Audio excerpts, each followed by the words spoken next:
Le laboratoire national de biosécurité de Wuhan se trouve en périphérie de la ville, au sein de l'Académie chinoise des sciences. Ce laboratoire national de biosécurité gère deux niveaux de laboratoire, B3 et B4.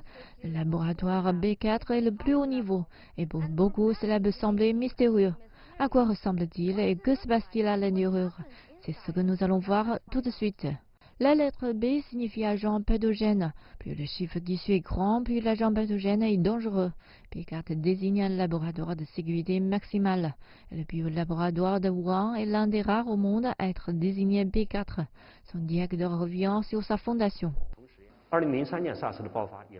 L'épidémie de SRAS en 2003 a mis en lumière les faiblesses du système de santé publique chinois. C'est à ce moment-là que nous avons décidé de construire un laboratoire de biosécurité de haut niveau. Il s'agit d'un projet franco-chinois qui a mis 15 ans à se terminer. Le laboratoire est devenu pleinement opérationnel en 2018. Pourquoi cela a-t-il pris autant de temps? Outre les complexités techniques, nous avons également dû mettre en place des systèmes de gestion pertinents et former le personnel pour assurer la sécurité. En 2018, nous avons finalement obtenu une accréditation nationale pour des activités expérimentales en laboratoire. Cela signifiait que la Chine aurait son propre laboratoire pour la recherche sur les virus mortels. Et le système de laboratoire de biosécurité de la Chine a commencé à prendre forme. Seul le personnel qualifié est autorisé à l'intérieur du laboratoire P4, dont chaque membre doit avoir une formation et une expérience approfondie en biosécurité. En tant que visiteurs, nous avons obtenu un accès spécial après le contrôle d'identité et de sécurité. Avec l'aide de membres du personnel du laboratoire, nous sommes entrés dans le laboratoire P4, mais nous nous sommes retrouvés confinés dans les couloirs en raison des exigences de sécurité.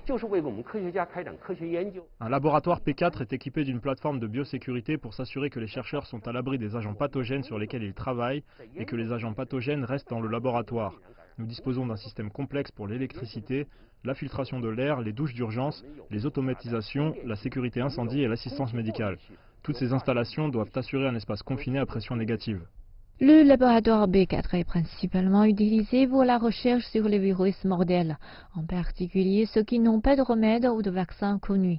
Entrer ou sortir du laboratoire peut prendre près de 30 minutes. Le personnel doit porter une combinaison à pression positive avec un système d'oxygène. Tous les déchets sont éliminés et stérilisés dans des installations à haute pression et température. Sans autorisation, même un moustique ne pourrait pas se faufiler dans le laboratoire et aucun de nos chercheurs ne peut sortir quoi que ce soit, ne serait-ce qu'une goutte d'eau ou un morceau de papier.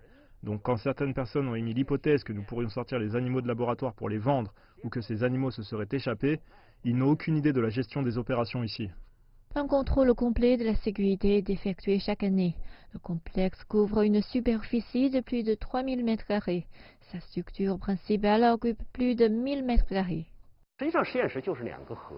En fait, le laboratoire est comme une boîte dans une boîte, et les gens peuvent penser qu'il s'agit d'une boîte noire secrète. Mais comme vous pouvez le voir, c'est un laboratoire très ouvert et transparent. Les gens à l'extérieur peuvent voir ce qui se passe à l'intérieur et vice-versa. Nous espérons en faire une plateforme pour les échanges internationaux et voir davantage de scientifiques étrangers venir y travailler. Comme attendu, le directeur a également répondu aux théories affirmant que le Covid-19 provient du laboratoire de Wuhan. Notre laboratoire est sécurisé et fonctionne conformément aux lois et aux règlements. Il n'y a pas eu de fuite d'agents pathogènes ou d'infections humaines. L'épidémie est au centre de l'attention du public. La peur et le sentiment d'impuissance, mais aussi le manque d'informations, font que de nombreuses personnes établissent naturellement un lien entre l'épidémie au sein d'une région donnée et le laboratoire le plus proche. Au fur et à mesure qu'ils en apprendront davantage sur la situation et le laboratoire, les rumeurs se dissiperont progressivement. Le directeur Yuan explique que les théories du complot ont mis de nombreux chercheurs du laboratoire sous pression, notamment pendant leur tentative d'y répondre. Tout le personnel scientifique, bien qu'il ait été lésé et stressé, s'est entièrement consacré à la lutte contre le virus.